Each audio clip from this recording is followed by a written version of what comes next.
Hello everyone, welcome back to another new video. So in today's video I'm working on a 2002 Chevy Silverado. So oil leak right here at the extension housing seal. This is this seal right here. I'm going to replace it. It's a new one. But to remove this seal, you're gonna need a 15 socket and an angle to remove the center line bearings.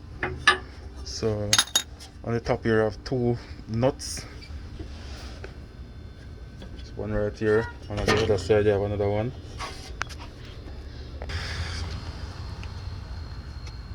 Okay guys, so this is the box the seal comes in.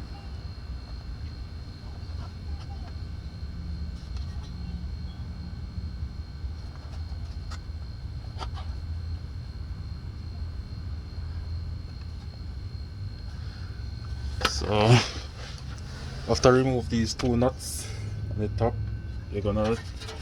but first you're gonna make sure catch the vehicle for your safety so it don't run back. So make sure catch the wheels. Remove these two nuts on the top of the center line bearings and remove the shaft.